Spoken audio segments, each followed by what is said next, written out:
She'd mastered every leadership framework. Her evaluations were perfect. So why did her team still seem terrified?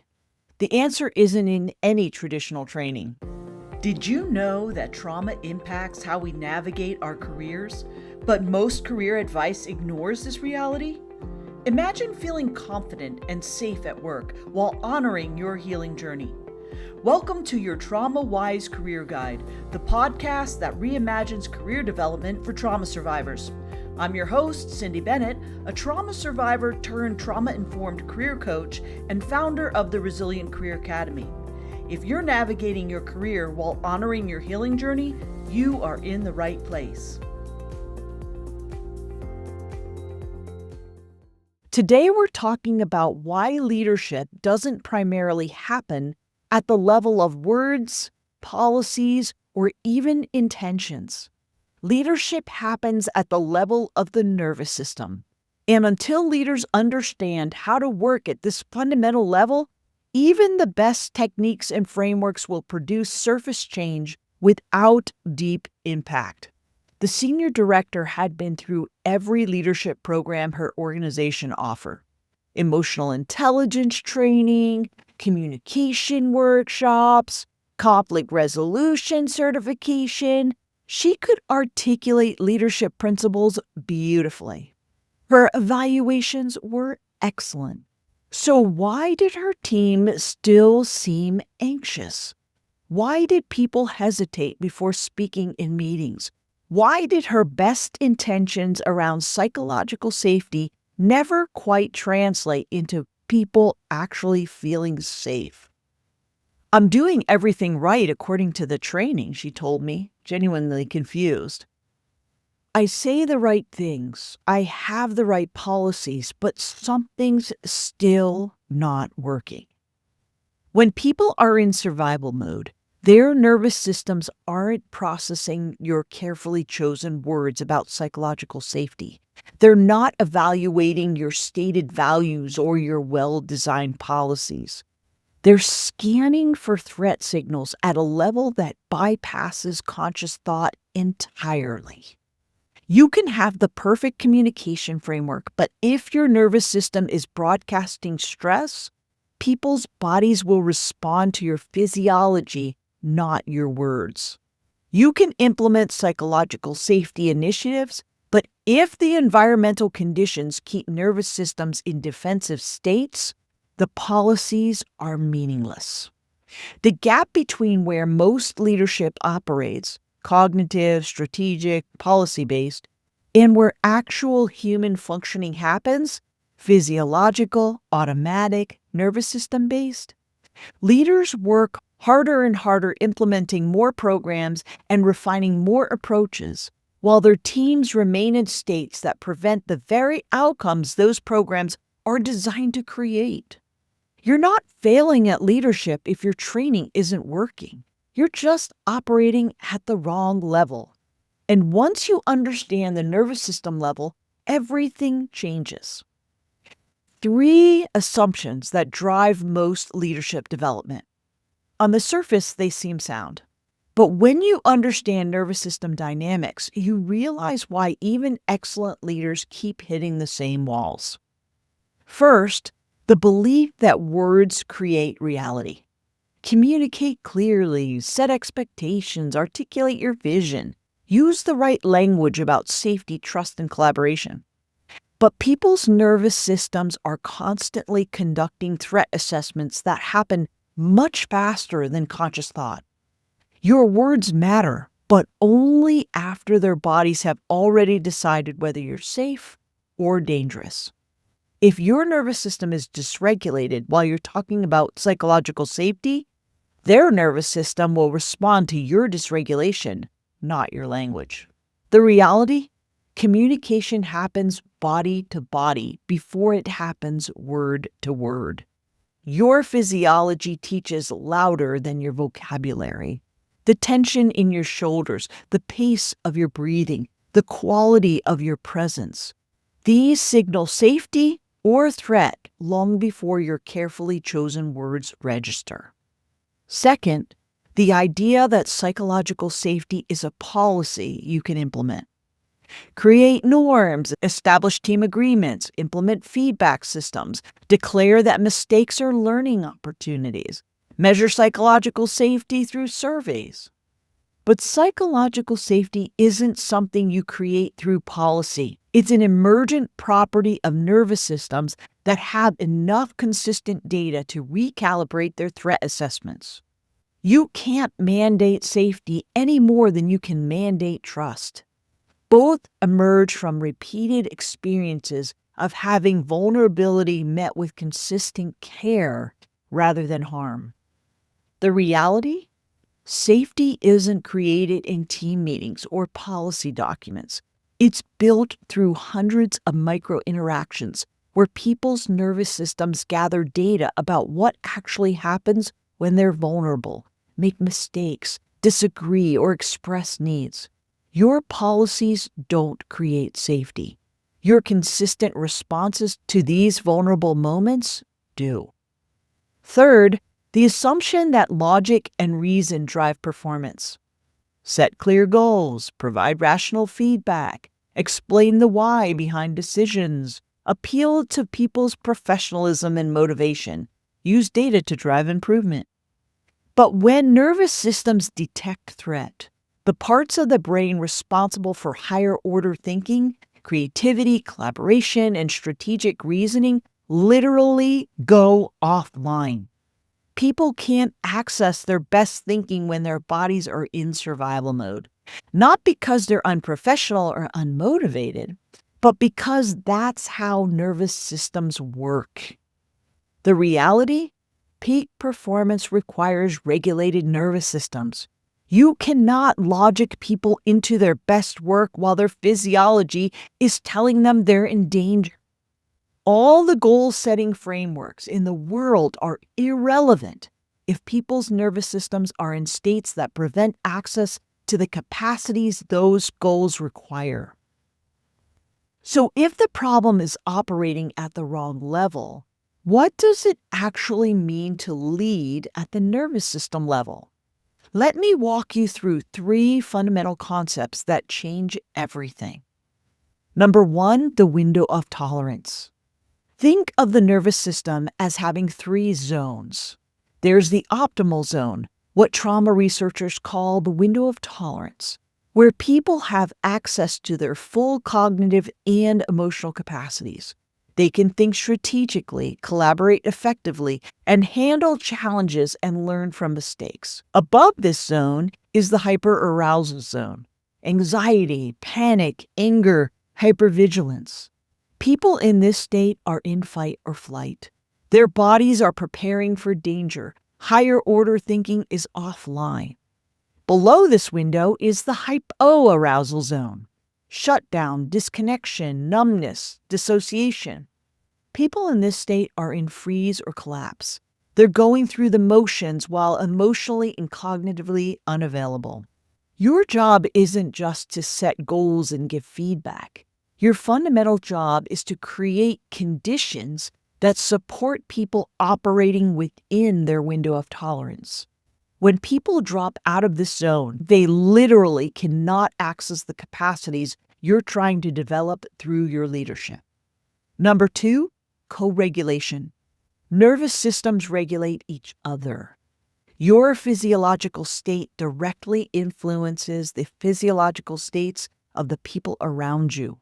This isn't metaphorical or motivational. It's biological.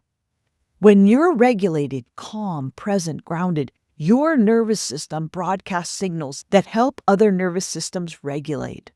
When you're dysregulated, anxious, rushed, disconnected, your nervous system broadcasts signals that dysregulate others, regardless of what you're saying with your words. Before you can effectively lead others, you need to manage your own nervous system state. This isn't self-care advice or stress management tips. It's understanding that your regulation is a leadership tool. When you show up dysregulated, you're inadvertently pushing your team out of their windows of tolerance. Number 3, neuroception. Your team members' nervous systems are constantly scanning for safety and danger cues in a process called neuroception. This happens unconsciously and automatically, faster than thought. Their bodies are asking, is it safe here? Can I relax my defenses? Or do I need to stay vigilant? This scanning isn't evaluating your policies or your stated intentions. It's reading micro-expressions, tone of voice, body language, consistency between words and actions, and patterns of response to vulnerability. It's detecting whether the environment supports regulation or demands hypervigilance. You're always communicating at this unconscious level, whether you intend to or not. Every interaction is either signaling safety or threat to people's nervous systems. The question isn't whether you're having this impact, you are. The question is whether you're aware of it and working with it intentionally. Understanding these concepts is one thing. Applying them is another. Let me show you what leadership at the nervous system level actually looks like in 4 key areas. Number 1, creating predictability. Nervous systems relax when they can predict what's coming. Not everything needs to be predictable, but enough patterns need to be reliable that people's bodies can stop spending energy on constant threat assessment. This doesn't mean never changing anything or avoiding difficult decisions. It means understanding what elements of your leadership can remain consistent even when circumstances shift. It means recognizing which predictable patterns signal safety even during unpredictable times. In practice, establishing reliable rhythms for communication and connection, maintaining consistent responses to common situations like mistakes or disagreements, and creating structures that allow people to know what to expect from you even when they can't predict external circumstances. Number 2, responding to dysregulation. When someone on your team is being difficult, resistant, withdrawn, defensive, overly agreeable, most leaders focus on the behavior and try to change it through feedback or consequences. Leadership at the nervous system level recognizes that these behaviors are often signs of dysregulation. The person isn't choosing to be difficult. Their nervous system has detected threat and dropped them out of their window of tolerance. Now they're operating from a survival state, and feedback about behavior will only confirm the environment is unsafe.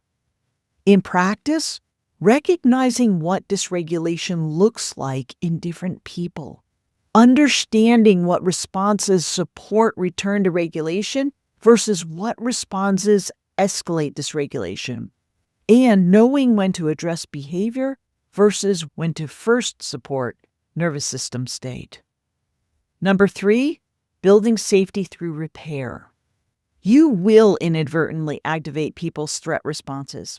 You'll say something that lands wrong. You'll make a decision that feels unsafe to someone's nervous system. You'll be dysregulated yourself and broadcast that to your team. This isn't failure. It's inevitable. What matters isn't preventing all activation. That's impossible. What matters is what happens after someone's nervous system registers threat. Do you recognize it? Do you repair? Or do you double down, defend, or dismiss their response? In practice, developing comfort with repair conversations, recognizing when your actions have activated someone's nervous system, even if your intentions were good, and understanding that safety is built more through successful repair than through perfect prevention. Number 4, distributing regulation responsibility. One person cannot regulate an entire team's nervous systems. Co-regulation works best when multiple people can serve as regulating presences for each other. Your job as a leader isn't to be the sole source of regulation. It's to build a team environment where people can co-regulate together. In practice, building the team's collective capacity for regulation, creating structures that support peer co-regulation, and recognizing when the environment demands more regulation capacity than currently exists within the team. When you start operating at the nervous system level, everything about how you lead shifts. Let me show you what changes. Your morning routine becomes leadership strategy. When you understand that your nervous system state impacts your team, how you start your day becomes strategic leadership work. The practices that help you arrive regulated aren't optional self-care. They're essential preparation for the biological work of leadership. Your meeting design considers nervous system capacity. Most meetings optimize for information transfer or decision-making. Meetings designed at the nervous system level optimize for keeping people in their window of tolerance while accomplishing work. This means understanding how meeting length, structure, and content affect regulation, recognizing what elements support versus challenge nervous system capacity, and knowing when to prioritize regulation over efficiency, because regulated people ultimately accomplish more. Your feedback approach accounts for threat response. Most feedback models assume people can rationally receive information about their performance and use it to improve. Feedback at the nervous system level recognizes that hearing criticism activates threat responses that can push people out of their windows. This doesn't mean avoiding feedback. It means understanding how to deliver feedback in ways that keep people regulated enough to actually metabolize it. Your team norms support regulation, not just productivity. Most team norms focus on how to work together effectively. Nervous system informed norms include agreements about how to support each other's regulation and what to do when someone becomes dysregulated. This means creating explicit acknowledgement that regulation matters, developing shared understanding of what supports different people's window of tolerance, and building practices that normalize attending to nervous system states rather than treating them as weaknesses to hide. If you've been trained in leadership approaches that focus on communication frameworks, goal setting, and policy implementation, and you're wondering why your best efforts produce limited results, you're not failing. You're working at the wrong level. Leadership that only addresses the cognitive level misses the fundamental biological reality of how humans actually function. When you begin to understand and work at the nervous system level, everything shifts. You stop wondering why people don't respond to your logical arguments or well-designed policies. You start recognizing physiological realities that shape human performance. You develop capacity to work with people's biology rather than against it. Your team members want to do great work. They want to collaborate, innovate, and contribute. But they can only access these capacities when their nervous systems feel safe enough to take their foot off the survival accelerator. The question isn't whether your leadership should work at this level. It already is, whether you realize it or not. The question is whether you're working with nervous system realities consciously and skillfully, or unconsciously and accidentally. If you're recognizing the gap between where you've trained to lead and where leadership actually happens, I can help. I'm launching a new trauma-informed leadership coaching intensive called the Empowered Leader Intensive. This intensive is designed specifically for leaders who want to develop sophisticated understanding of nervous system dynamics in professional settings. I'll help you recognize regulation states in yourself and others, create conditions that support optimal functioning, and build leadership approaches that work with human biology rather than against it. Get on the wait list now. The link is in the show notes. Because your team's best work requires nervous systems that feel safe enough to access it, and creating those conditions is the leadership work that matters most. Thanks for listening to Your Trauma Wise Career Guide. I'll see you next time. You're not walking this path alone. Every step you take toward a trauma-wise career is an act of courage, and I'm here cheering you on.